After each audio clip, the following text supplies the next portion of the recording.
The TFT meta for patch 13.3 hasn't quite settled yet, but one thing is for sure. The Daredevil Samira is stomping every single lobby. She's being played in all different forms, shapes and sizes, but almost always ends up winning those top 4 spots. In the Daredevil variation, you'll play Ekko, Fiddlesticks, Sejuani, Aphelios, Urgot, Alistair and Vi alongside her. To excel with this late game comp, you'll level up at a regular pace and hit level 7 at the beginning of stage 4. Before leveling up to 8, you want to roll for copies of Samira, Ekko and Sejuani to upgrade them to 2 stars and then get those remaining 5 cost units lastly. Samira is your ace and your main AD carry of the comp, capable of executing enemies below a specific HP threshold. Give her a Last Whisper, a Hextech Gunblade and then Runar's Hurricane to increase her damage potential. Make Ekko your main frontliner with traditional defensive tank items like Redemption, Dragon's Claw or Bel'Veth for added utility. Jumping over to those augments, whilst any Samira hero augments are ideal, Aegis Heart, Crest or Crown or even Sivir's Endless Pizza also work really well. There's also a Mecha Prime way on how to play Samira, so if you want to learn the in and outs of the best comps around the strongest AD carry in TFT this patch, check out the links in the description.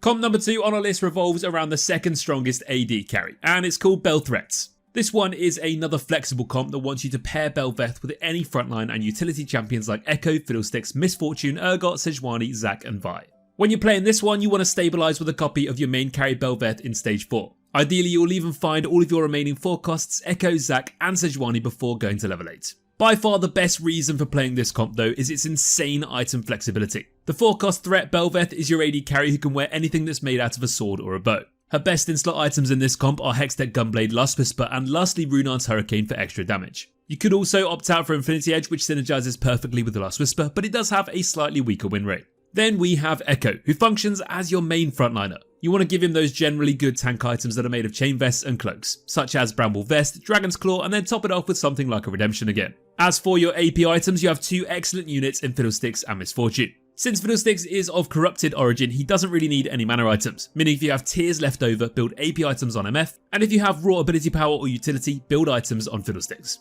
As for those augments, Bel'Veth's Back for Blood hero augment makes her an unstoppable menace. But since it's more likely to see hero augments of lesser costs, you'll do just as well with Vi's boxing lessons or high-end shopping to hit all of your high cost units 2 stars. The third comp on our list is another extremely popular one you'll find in nearly every single game these days. Full Recon features a team with really strong backliners like Kai'Sa, Vayne, Ezreal and Ashe, as well as formidable frontliners in Zac, Cho'Gath and Rammus. The mid game is the most crucial part of the game for this comp. That's why at level 6 you want to hyper roll your gold to field all 4 Recons and Rammus and Cho'Gath in the front. Once you've done that, save up your gold again and go to level 7. Your primary hybrid carry is Kai'Sa, who needs damage, utility and healing. To optimise her performance, equip her with a Hextech Gunblade, a Static Shiv and a general damage item like a Giant Slayer. Your other crucial 3 cost units are the threat duo consisting of Cho'Gath and Rammus, but you should know the procedure by now. Magic Resist goes to Cho'Gath and Armor goes to Rammus. Dragon's Claw and Bramble Vest are the optimal choices, but you can also just use general tank items like Warmog's Armor on either of the 2 threats. In terms of your augments, you want to try and prioritise any Kai'Sa ones with multi-shot being the best choice.